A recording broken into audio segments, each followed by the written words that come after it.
সদ্য সমাপ্ত উপনির্বাচনে জয়ী হয়েছে মাননীয় জান্নাতুন্নেসা মহাশয়া।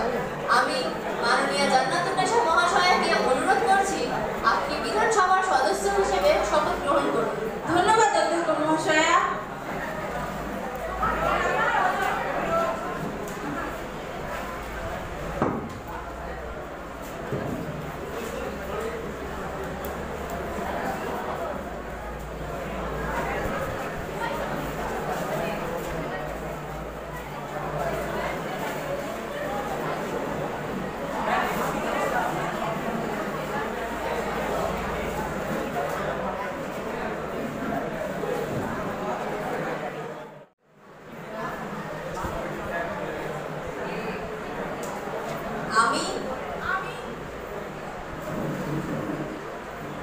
আমি জান্নাতুন্নেসা বিধানসভার নতুন সদস্য ঈশ্বরের নামে শপথ গ্রহণ করছি যে আইনের উপর স্থাপিত ভারতীয় সংবিধানের প্রতি আমি চির বিশ্বস্ত ও চির অনুগত থাকব এবং দেশের সার্বভৌমত্ব ও অখণ্ডতা রক্ষা করব এবং যে পদ আমি গ্রহণ করতে চলেছি তা কর্তব্যনিষ্ঠা ও বিশ্বস্ততার সাথে পালন করব।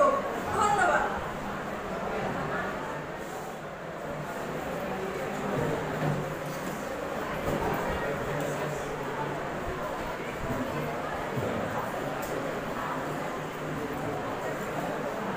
সভার পরবর্তী কর্মসূচি শোক প্রস্তাব। আজ এই সভায় সদ্য প্রয়াতা বিশিষ্ট রাজনীতিবিদ এবং দক্ষ প্রশাসক প্রয়াতা প্রতিমা স্বরাজের মহাপ্রয়াণে শোক প্রস্তাব গৃহীত হবে। সক্রিয় রাজনীতিতে অংশগ্রহণ করেন। ছাত্র পরবর্তী রাজনীতি থেকে তিনি কলেজ ও বিশ্ববিদ্যালয়ে রাজনীতির সঙ্গে যুক্ত ছিলেন। 1980 সালে তিনি প্রথম সংসদ হিসেবে নির্বাচিত হন। কেন্দ্রীয় মন্ত্রিসভায় তিনি বিদেশ, বাণিজ্য, স্বরাষ্ট্র প্রভৃতি গুরুত্বপূর্ণ দায়িত্ব পালন করেছিলেন। বিদেশ মন্ত্রী হিসেবে তার সাফল্য ছিল প্রশ্নাতীত। তার মিষ্টি ব্যবহার ও স্বভাবের দ্বারা তিনি অনেক জটিল সমস্যার সমাধান করেছিলেন। তার মৃত্যুতে ভারত এক মহান রাজনীতিবিদকে হারাল। তার আত্মার শান্তি কামনা করি। মাননীয় মুখ্যমন্ত্রী মহাশয়া, আপনি প্রয়াতা প্রতিমা স্বরাজের স্মৃতির উদ্দেশ্যে শ্রদ্ধা জানিয়ে কিছু বলুন। ধন্যবাদ মাননীয় অধ্যক্ষ মহাশয়া। প্রয়াত প্রতিমা স্বরাজ রাজনীতিতে আমার সমসাময়িক ছিলেন। তার সাথে আমার ব্যক্তিগত সম্পর্ক ছিল অত্যন্ত ঘনিষ্ঠ। আমাদের মধ্যে রাজনৈতিক মতাদর্শগত পার্থক্য থাকলেও ব্যক্তিগত স্তরে কোনো ভেদাভেদ ছিল না। দেশ তার মতো একজন যোগ্য নেত্রীর অভাব চিরকাল অনুভব করবে। রাজ্যের যে কোনো সমস্যা নিয়ে আমি যখনই তার কাছে গিয়েছি তিনি তখনই আন্তরিকতার সঙ্গে তার সমাধান করার চেষ্টা করেছেন। তার মৃত্যুতে আমি গভীরভাবে শোকাগ্রস্ত। পশ্চিমবঙ্গবাসীর পক্ষ থেকে তার শোকস্তব্ধ পরিবারকে আন্তরিক সমবেদনা জানাই এবং তার পবিত্র আত্মার শান্তি কামনা করি। ধন্যবাদ। মাননীয় বিরোধী দলনেতা, আপনি প্রয়াতা প্রতিমা স্বরাজের স্মৃতির উদ্দেশ্যে শ্রদ্ধা জানিয়ে কিছু বলুন। ধন্যবাদ মাননীয় অধ্যক্ষ মহাশয়। আমি বিরোধী দলনেতা মাননীয় প্রতিমা স্বরাজের আকস্মিক প্রয়াণে গভীরভাবে মর্মাহত। ভারতীয় রাজনীতির আকাশে এক উজ্জ্বল নক্ষত্রের পতন ঘটল। তার বর্ণময় রাজনৈতিক জীবনে তিনি অসংখ্যবার দেশের সুনাম অক্ষুণ্ণ রেখেছেন। বিদেশের জেলে বন্দী নিরপরাধী ভারতীয়দের মুক্তির ব্যাপারে তার প্রচেষ্টা ছিল প্রশংসনীয়। তাছাড়াও তার প্রতিবেশী দেশের অনেক অসহায় মানুষের দুরারোগ্য রোগের বিনামূল্যে চিকিৎসার ব্যবস্থা করেছেন। রাষ্ট্রসংঘের সাধারণ সভা তার ভাষণ আজও আমার কানে বাজে এবং সংসদের বিরোধী দলের সদস্যদের সঙ্গে তার ব্যবহার ছিল বন্ধুত্বপূর্ণ এবং সংসদে তার উপস্থিতি ছিল অত্যন্ত প্রাণ উজ্জ্বল। আমি তার শোকাগ্রস্ত পরিবারকে আন্তরিক সমবেদনা জানাই। ধন্যবাদ। এখন বিশিষ্ট রাজনীতিবিদ এবং দক্ষ প্রশাসক প্রয়াতা প্রতিমা স্বরাজের পবিত্র আত্মার শান্তি কামনার্থে আমরা 2 মিনিট নীরবতা পালন করি। মাননীয় সচিব মহাশয়কে প্রয়াতা প্রতিমা স্বরাজের পরিবারের কাছে শোক বার্তাটি পাঠিয়ে দেওয়ার নির্দেশ দেওয়া হচ্ছে।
আমাদের সরকার পশ্চিমবঙ্গের শিল্পের হাল ফেরাতে দৃঢ় প্রতিজ্ঞ।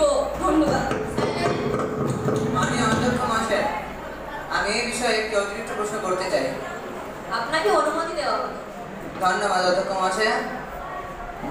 আমি এই রাজ্যের শিল্পমন্ত্রীকে বলতে চাই, মন্ত্রী মহোদয়া, আপনারা তো কেবল আইটি শিল্পের সম্ভাবনা ও উন্নতির বিষয়ে পদক্ষেপ নিচ্ছেন, কিন্তু পশ্চিমবঙ্গের সবচেয়ে প্রাচীন ও উন্নতিশীল শিল্প হচ্ছে পাট শিল্প।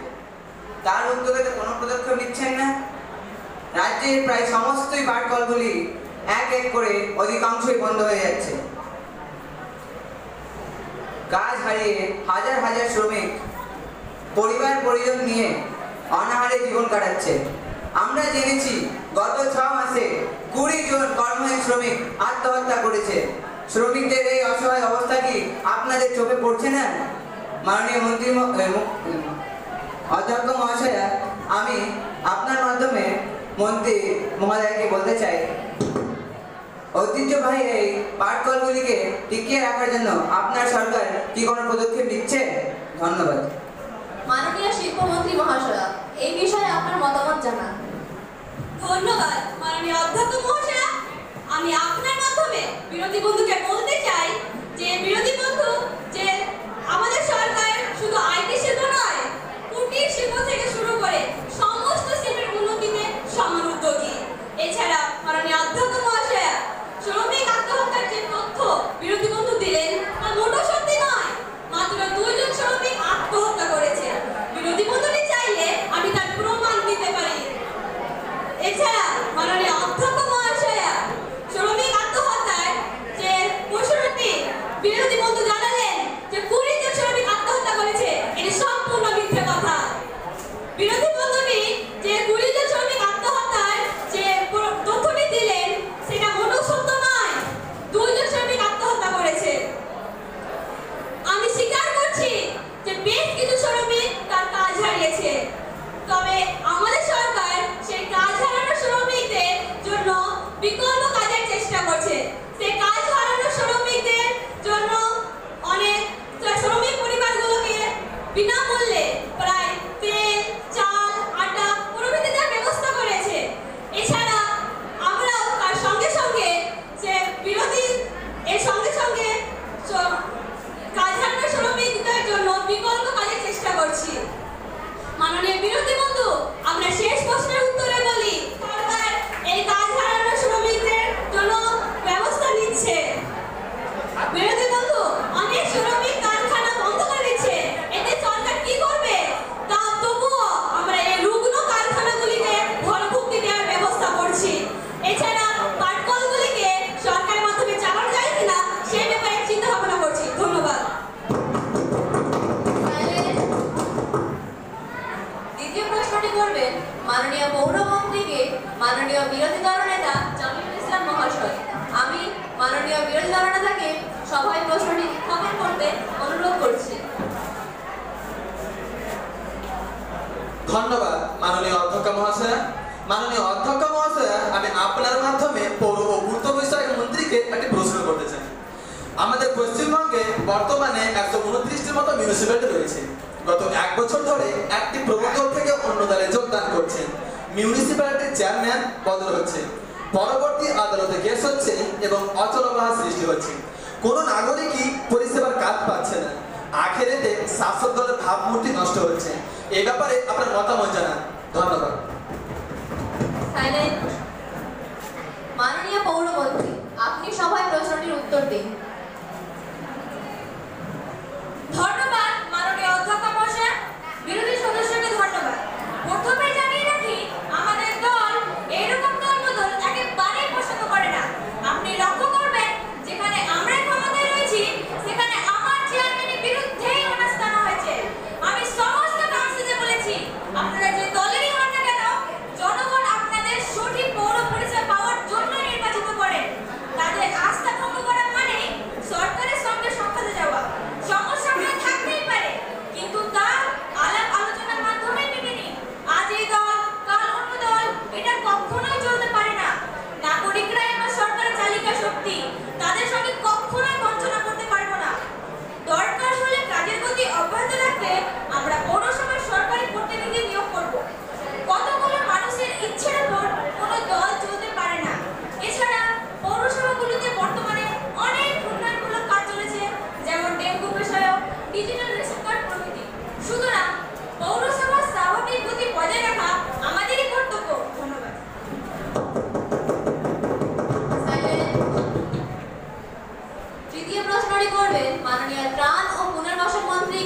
মাননীয় বিরোধী সদস্যা শাহেদা বানু মহাশয়া।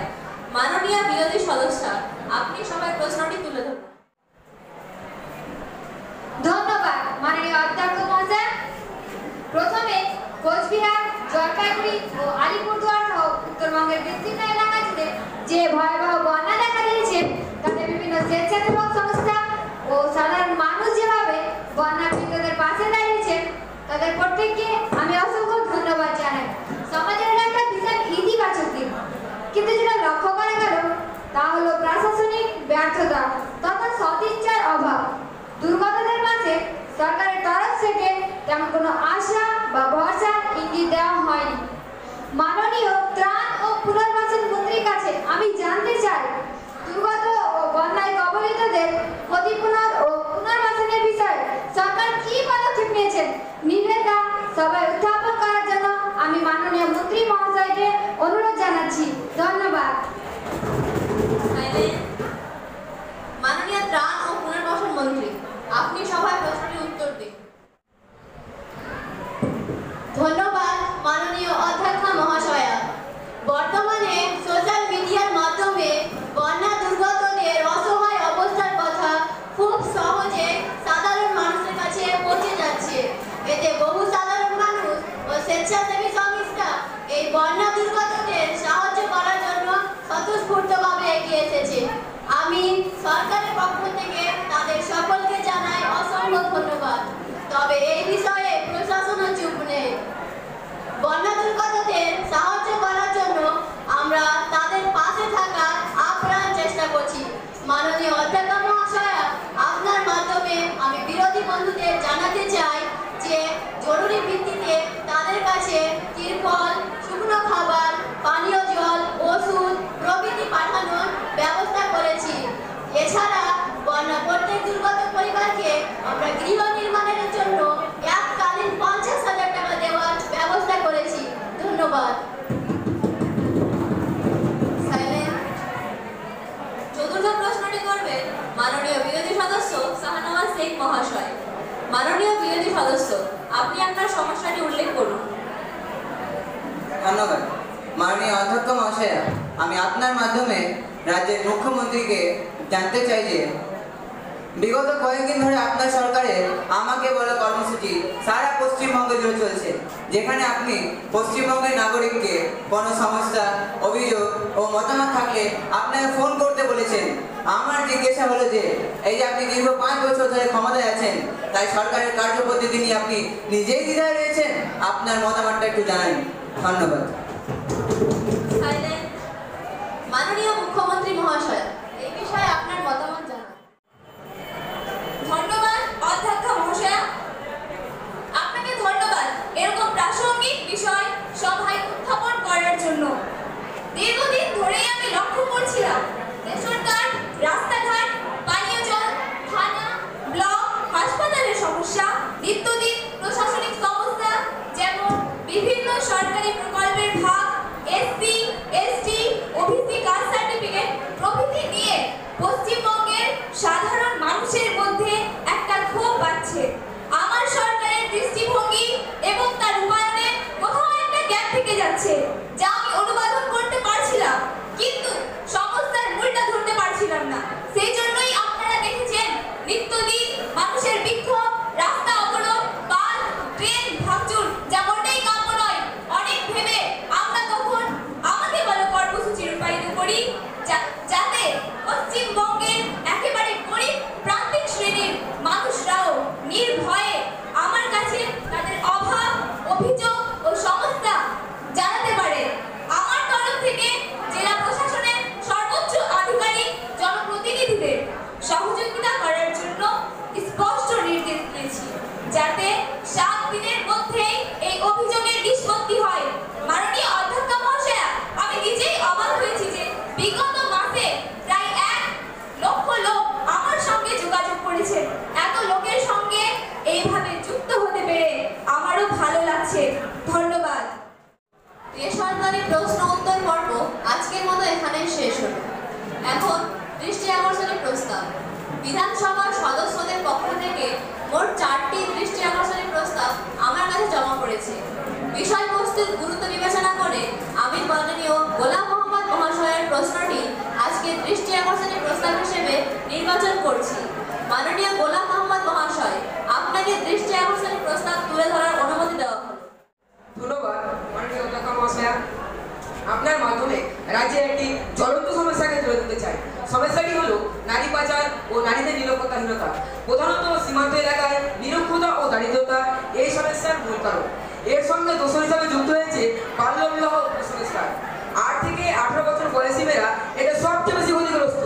সর্বভারতীয় সংস্থা ইন্ডিয়ান ওয়েলফেয়ার অ্যাসোসিয়েশনের সমীক্ষায় রিপোর্ট অনুযায়ী আমাদের রাজ্যে, বিশেষ করে আমার নির্বাচনী ক্ষেত্রে, মহিলারা এই জঘন্য অপরাধে সবচেয়ে বেশি ক্ষতিগ্রস্ত। তাই সরকারি নারী ও শিশু কল্যাণ মন্ত্রীর কাছে আমার প্রশ্ন এই যে, সরকার এ বিষয়ে কি পদক্ষেপ গ্রহণ করেছে? ধন্যবাদ। মাননীয় নারী ও শিশু কল্যাণ মন্ত্রী, এই দৃষ্টি আকর্ষণের প্রস্তাবের জবাব সম্ভব হলে আপনি এখনো দিতে পারেন অথবা পরে লিখিত আকারে আমার কাছে জমা করতে পারেন। ধন্যবাদ মাননীয় অধ্যক্ষ মহাশয়া। একই সঙ্গে অত্যন্ত প্রাসঙ্গিক এই বিষয়টি সবাই তুলে ধরার জন্য আমি মাননীয় বিরোধী সদস্যকে ধন্যবাদ জানাই। মাননীয় অধ্যক্ষ মহাশয়, এই বিষয়ে আমাদের সরকার অত্যন্ত সহানুভূতিশীল। যথেষ্ট গুরুত্ব দিয়ে আমরা এই সমস্যাটি পর্যালোচনা করছি। এই বিষয়ে বিশেষজ্ঞদের পরামর্শ অনুযায়ী আমাদের সরকার কতগুলি পদক্ষেপ গ্রহণ করেছে। সরকারের গৃহীত পদক্ষেপগুলি আমি আপনাকে তথ্যসহ লিখিত আকারে পরে জমা করব। ধন্যবাদ। দৃষ্টি আকর্ষণের প্রস্তাব এখানে শেষ হলো। এখন উল্লেখ পর্ব। বিরোধী দলের সদস্যদের পক্ষ থেকে মোট 3 জন এই উল্লেখ পর্বে তাদের সমস্যাগুলি উল্লেখ করার জন্য আমার কাছে আবেদন করেছেন, কিন্তু সময়ের অভাবের জন্য আমি সকলকে সুযোগ দিতে পারছি না। সমস্যার গুরুত্ব বিবেচনা করে আমি মাননীয় আতিক আহমেদ মহাশয়কে তার সমস্যাটি এই উল্লেখ পর্বে তুলে ধরার অনুমতি দিচ্ছি। ধন্যবাদ মাননীয় অধ্যক্ষ মহাশয়া। এই উল্লেখ পর্বে যে সমস্যাটি তুলে ধরতে চাই তা হলো, বর্তমানে টোটো রিক্সা নিঃসন্দেহে প্রচুর কর্মসংস্থান করেছে, কিন্তু লাগামহীন টোটো ব্যবস্থা নাগরিক তথা পরিবহন ব্যবস্থার ক্ষেত্রে এক বিশাল বড় সমস্যার সৃষ্টি করেছে। অধ্যক্ষ মহোদয়া, এই ব্যাপারে একটি গুরুত্বপূর্ণ সমস্যা হলো টোটোগুলি জাতীয় সড়কের ওপর চলাচল করায় দ্রুতগামী বাস, লরি, মালবাহী ভারী যানবাহন চলাচলের অসুবিধা হচ্ছে। মাত্রাতিরিক্ত যানজটে জনসাধারণ ব্যস্তি ব্যথা হচ্ছে। এছাড়াও দুর্ঘটনা নিত্য ঘটনায় পড়েছে। তাছাড়া যেখানে বাস স্ট্যান্ড সেখানে যাত্রী পাওয়ার আশায় প্রচুর টোটো একত্রিত হয়, এতটাই জ্যাম তৈরি করছে যে যাতায়াতের ব্যবস্থা থমকে যাচ্ছে। সরকারের আরো একটি নেতিবাচক দিক আলোচনার মুখ্য বিষয়। টোটো চালকদের পারমিশন নেওয়ার জন্য মিউনিসিপ্যালিটিতে কিছু দুর্নীতিবাজকে যথেষ্ট অবৈধ টাকা দিতে হচ্ছে। টোটোর পারমিশন ও টোটোর পরিচালনায় পরিকল্পনাহীনতা নাগরিক জীবনের এক চরম সমস্যার সৃষ্টি করেছে। অধ্যক্ষ মহোদয়া, এই ব্যাপারে আমি সরকারের পদক্ষেপ সম্বন্ধে জানতে চাই। ধন্যবাদ। ধন্যবাদ মাননীয় বিরোধী সদস্য। মাননীয় পরিবহন মন্ত্রী, এই সমস্যা সম্পর্কে আপনি কি বলতে চান? ধন্যবাদ মাননীয় অধ্যক্ষ মহাশয়া। এই প্রশ্নের উত্তর আমি লিখিত আকারে পরে জমা দেব। তার জন্য আমাকে 3 দিন সময় দেওয়া হোক। আপনাকে 3 দিন সময় দেওয়া হলো। ধন্যবাদ। সভার বেসরকারি কর্মসূচি আজকের মতো এখানে শেষ হলো। এখন শুরু হবে 0 আওয়ার। মাননীয় বিরোধী দল নেতা এই 0 আওয়ারে একটি সমস্যার কথা উল্লেখ করতে চান। মাননীয় বিরোধী দল নেতা, আপনি সবাই বিষয়টি উল্লেখ করুন। ধন্যবাদ মাননীয় অধ্যক্ষ মহাশয়। মাননীয় অধ্যক্ষ মহাশয়ের কাছে আমার রাজ্যের প্রধান ও ভয়াবহ সমস্যাকে তুলে ধরতে চাইছি, তা হলো জল সংকট।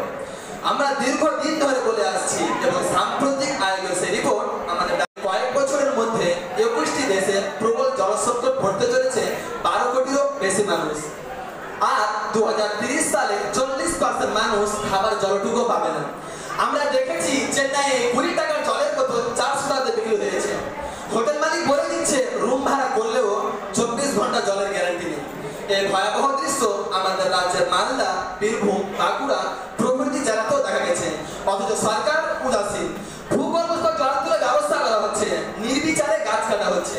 যে জলাভূমিকে প্রকৃতির বৃক্ষ বলা হয় তাকে ভরাট করে আবাসন তৈরি হচ্ছে, যার ফলস্বরূপ আমরা এই ভয়াবহ সমস্যার সম্মুখীন। এই পরিস্থিতিতে মাননীয় মুখ্যমন্ত্রী মহাশয়ের দৃষ্টি গভীরভাবে আকর্ষণ করছি এবং এর সুষ্ঠু সমাধান চাইছি। ধন্যবাদ। মাননীয় মুখ্যমন্ত্রী মহাশয়া, আপনি এই প্রশ্নের উত্তরে কি বলতে চান? ধন্যবাদ মাননীয় অধ্যক্ষ মহাশয়া।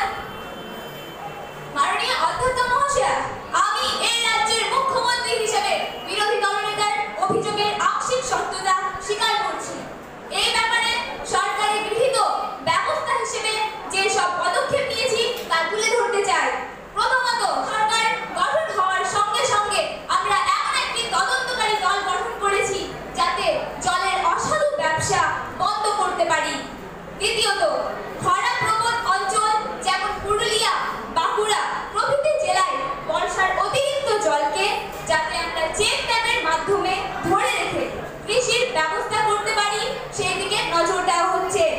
তৃতীয়ত, শহরাঞ্চল আজ কংক্রিটের জঙ্গলে পরিণত হচ্ছে, তাই শহরাঞ্চলে যেসব বড় বড় বাড়ি ও ফ্ল্যাটগুলি রয়েছে সেখানে একটা পরিমাণ মতো জায়গা রেখে দিতে হবে গাছ লাগানোর জন্য এবং ভূগর্ভস্থ জল যাতে সংরক্ষণ করা যায় এমন একটি বিল পাস করার চেষ্টা করছি।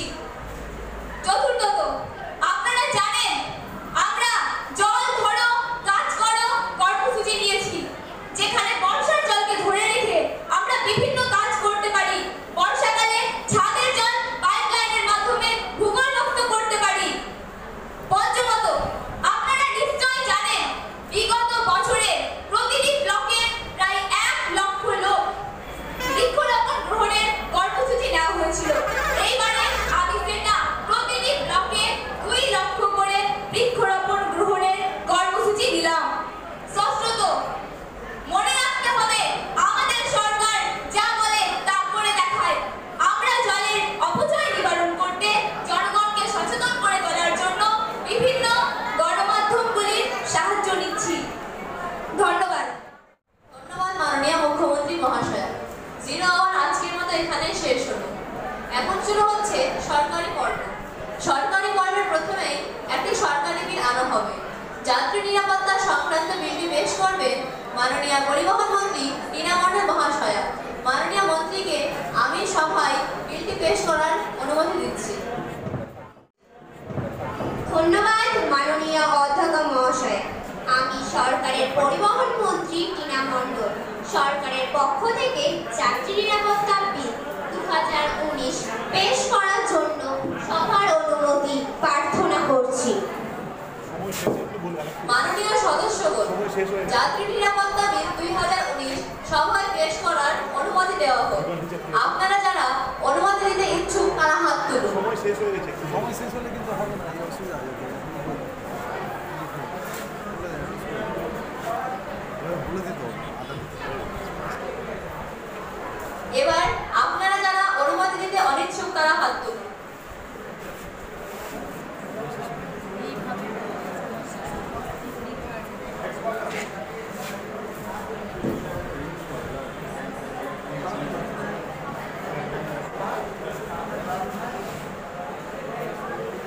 সংখ্যাগরিষ্ঠ সদস্যের সম্মতি থাকায় বিলটি সভায় পেশের অনুমতি পাওয়া গেল।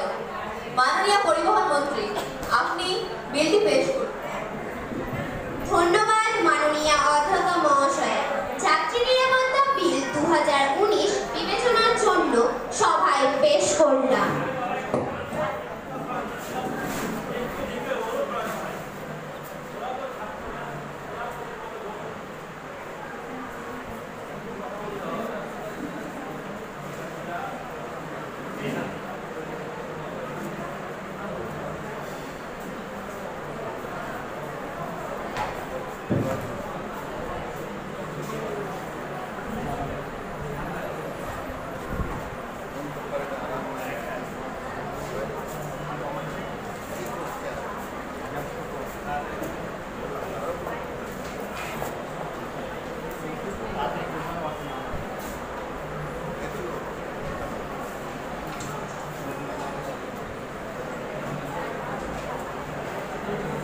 মাননীয় পরিবহন মন্ত্রী মহাশয়া, আপনি সভায় প্রস্তাবিত বিলের ধারাগুলি উল্লেখ করুন।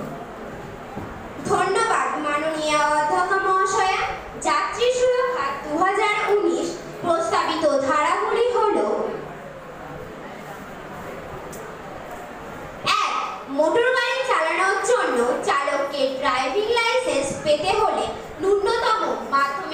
করতে হবে। 2. ড্রাইভিং লাইসেন্স পাওয়ার জন্য আবেদনকারীকে অবশ্যই লিখিত ও প্র্যাকটিক্যাল পরীক্ষায় সফল হতে হবে। 3. সরকারি আধিকারিক অন্যায়ভাবে যোগ্যতাহীন কাউকে ড্রাইভিং লাইসেন্স প্রদান করলে তাকে চাকরি থেকে বরখাস্ত করা হবে এবং 6 মাস কারাদণ্ডে দণ্ডিত করা হবে। 4. চালক কোনো পথচারীকে মেরে ফেললে তার বিরুদ্ধে 302 নম্বর ধারায় খুনের মামলা করা যাবে। 5. যাত্রীদের টিকিটের সাথে বীমার অর্থ কাটার ব্যবস্থা করতে হবে। 6. গাড়ি চালানোর সময় চালক মোবাইল ফোনে কথা বললে তার ড্রাইভিং লাইসেন্স বাতিল ও 10,000 টাকা জরিমানা করা হবে। 7. দুর্ঘটনা ক্ষেত্রে পুলিশি রিপোর্ট নথি হিসেবে বিবেচিত হবে। ধন্যবাদ। আমি সভায় মাননীয় সদস্যগণকে প্রস্তাবিত বিলের ধারাগুলি নিয়ে আলোচনায় অংশগ্রহণে অনুরোধ জানাচ্ছি। ধন্যবাদ মাননীয় অধ্যক্ষ মহোদয়। প্রস্তাবিত এই বিলের 1 নম্বর ধারায় সরকারি ড্রাইভিং লাইসেন্স পাওয়ার জন্য ন্যূনতম মাধ্যমিক পাসের যে শর্ত দেওয়া হয়েছে তা দেশের বেকার সমস্যাকে কি আরো বাড়িয়ে দেবে না? যেখানে দেশের নেতা মন্ত্রীদের জন্য ন্যূনতম মাধ্যমিক পাসের শর্ত নেই, সেখানে বেচারা ড্রাইভারদের উপর এই ধরনের আরোপের কি কোনো যুক্তিকতা রয়েছে? ধন্যবাদ। Silent please. ধন্যবাদ বিরোধী দলের সদস্য। আমরা জানি রাস্তার দুই ধারে বিভিন্ন ধরনের সাইনবোর্ড, বিভিন্ন ধরনের চিহ্ন, নির্দেশ বা বর্ণনা থাকে, তা পড়া এবং বোঝার জন্য ন্যূনতম মাধ্যমিক পাসের প্রয়োজন। কারণ নিরক্ষ চালক এগুলোর অর্থ বুঝতে না পেরে যে কোনো সময় বড় কোনো দুর্ঘটনা ঘটিয়ে দিতে পারে। যাত্রী সুরক্ষা আমাদের কাছে সব থেকে গুরুত্বপূর্ণ, তাই এই শর্ত আরোপে আমরা বাধ্য হচ্ছি। ধন্যবাদ মাননীয় অধ্যক্ষ মহাশয়া। প্রস্তাবিত বিলের 6 নম্বর ধারায় যাত্রীদের যে বিমার কথা বলা হয়েছে তা কি বাস্তবে সম্ভব? কারণ 500 আমাদের রাজ্যে টোটো, অটো, ম্যাক্সি, ট্যাক্সি প্রভৃতি ছোট ছোট গাড়িগুলো যাত্রী পরিবহন করে, কিন্তু কোনো টিকিটের ব্যবহার হয় না। তাই সেসব ক্ষেত্রে যাত্রী বিমা ব্যবস্থার বিল সরকার কিভাবে করবে বিলে তা কোনো উল্লেখ নেই। ধন্যবাদ। সাইলেন্ট। ধন্যবাদ বিরোধী দলের সদস্য। ভারতীয় রেল যদি এ ধরনের বীমা ব্যবস্থা করতে পারে তাহলে আমরা কেন পারবো না? মানছি কাজটা অত্যন্ত কঠিন, কিন্তু সৎ ইচ্ছে থাকলে যে কোনো কঠিন কাজ সফল করা যায়।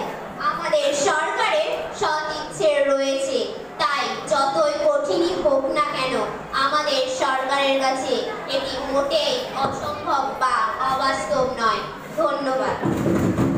মাননীয় অধ্যক্ষ মহাশয়া, বিলের 3 নম্বর ধারায় যে দুর্নীতিগ্রস্ত সরকারি আধিকারিকদের ক্ষেত্রে যে শাস্তির উল্লেখ রয়েছে সে বিষয়ে একটি সংশোধনী আনতে চাই। আমার মনে হয় অপরাধের শাস্তি যথেষ্ট লঘু হয়ে যাচ্ছে। এই শাস্তি মোটেই অপরাধীকে প্রভাবিত করতে পারবে না। তাই আমার প্রস্তাব বিলের প্রস্তাবিত শাস্তির পরিমাণ 6 মাস থেকে বাড়িয়ে 2 বছর করা হোক। ধন্যবাদ।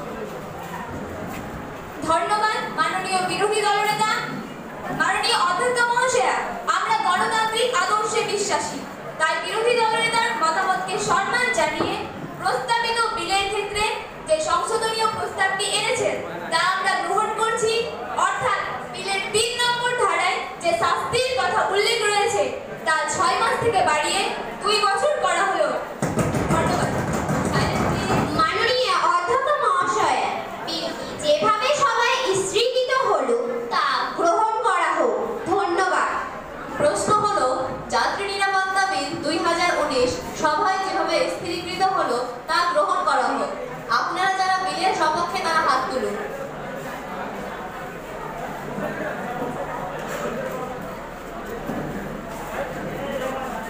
এবার আপনারা যারা বিলের বিপক্ষে তারা হাত তুলুন।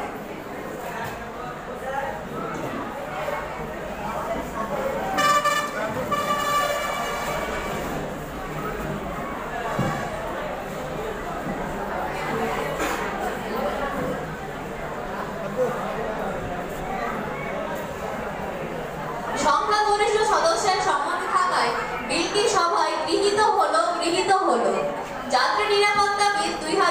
20 সভায় পাস হলো। এই জনস্বার্থ বিরোধী বিল